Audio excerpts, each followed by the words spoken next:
Treasure Hunting Weekend, mga ka-TX.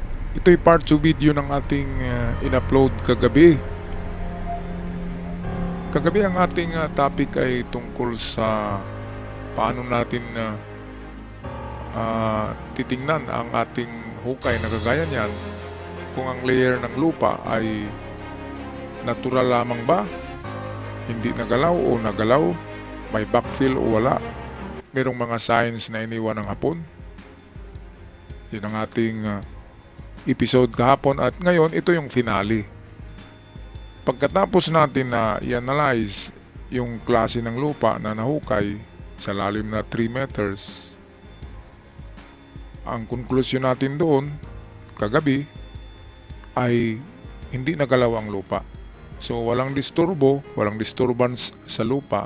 Ibig sabihin, itong inapakan ko ngayon ay hindi pa yan nagalaw. Kasi intact na intact ang lupa. Ang layer ay hindi nagalaw. Ayan o. At higit sa lahat ay wala talagang iniwang kahit bato na may kinorte na bato at mga kagamitan.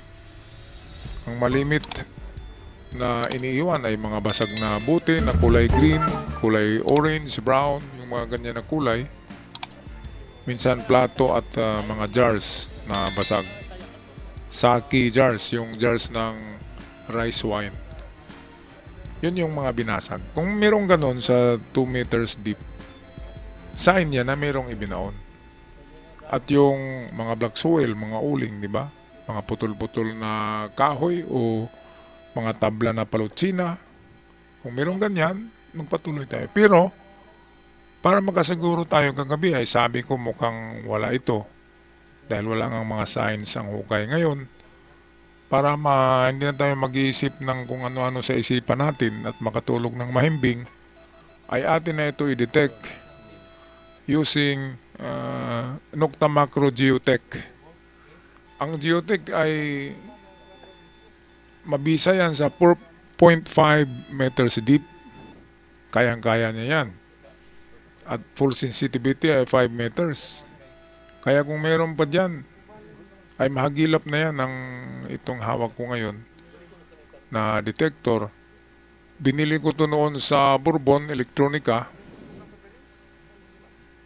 Ayan, so maganda naman ang klase kasi meron siyang pindutin mo na button sa left at magsasabi ang detector kung precious metal o mga kalawang lamang o bakal. Kaya kung ang mag-rehistro ay precious, ay malaki ang tsansa na ginto na yan. Kasi ano pa bang precious meron na ibinaon, di ba? Mga katiyat. So ito, kapansin nyo ay inulit-ulit ko kasi baka matagal kasi makasinghot ng ano yan eh, ng signal. Kaya ulit-ulit talaga, ulit-ulitin. Para sigurado kasi tatabunan na yan eh. Kung tatabunan na yan, sino pa bang babalik dyan na maghukay para i-detect muli? Kaya ngayon pa lamang ay kung papasok kayo katulad ng ginawa ko ay i-detect nyo ng inch by inch ang wall o ang kanina ang aking tinayuan, yun ang dinetect ko pababa. Kung meron talagang giveaway dyan ay tatamaan yan. Ngayon mga gilid na naman panigurado. So pagkatapos nito, mahimbing ang tulog. Hindi na mag-iisip na meron.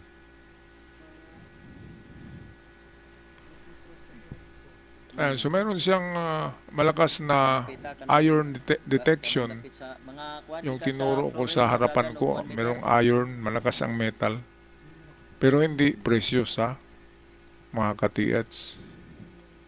Pero may chance pa rin na na treasure kasi kung nilagay siya sa mga ammunition boxes na gawa sa metal, diba, kung nilagay yung gold doon, ang unang ma-detect ay ang metal box, hindi yung gold na nasa loob. Kaya pwede rin sa ganun na na teorya, pero dahil nga walang science, ay mukhang vitamins and minerals na naman ito. Ibig kong sabihin ay baka minerals lang ito ang na-detect, kaya vitamins eh. Yan yung tawag namin dyan, na vitamins na naman. Pero ang pagbaka sakali, ay hukayin pa rin yan nila katiits yung gilid. Yung nasa harapan kung malakas ang metal detection. Baka nga, merong 2 meters or 3 meters galing dyan sa gilid. Eh baka merong treasure box na gawa sa metal. Kasi ano na siya eh, di ba? Sabihin natin 3 meters. Medyo malayo-layo na rin yan galing sa gilid. Kaya kung dyan hukayin sa gilid, ay delikado lang siya kasi baka mag-bar down yung lupa sa ibabaw. Kaya ang maganda sana ay doon sa ibabaw hukayin muli, pero napakalaking trabaho na naman. Kaya maigi na lang na dito na sa gilid yung kaharap ni Invisible, ayan. Oh. At lagyan lang ng mga reinforcement, mga tukod na kahoy para hindi babagsak ang lupa. Itong dowsing naman, mag-ikis talaga yan. Kung merong ginto, mag-ikis siya. Kung merong treasure box, mag-ikis siya. Pero kung merong bato na metallic rock, mag-ikis din siya. Bato na magnetic rock, mag-ikis din siya. Bato na maraming minerals, mag-ikis din siya.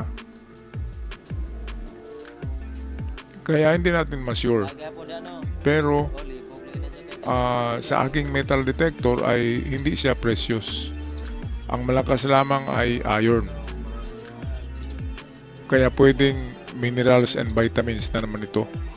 Alright mga katiyats, maraming salamat sa lahat. Yan lang ang aking assessment sa tunnel na ito. Maraming salamat sa lahat at huwag kaligtaang mag-subscribe sa mga bago pa lamang. Hanggang sa muli, paalam mga katiyats.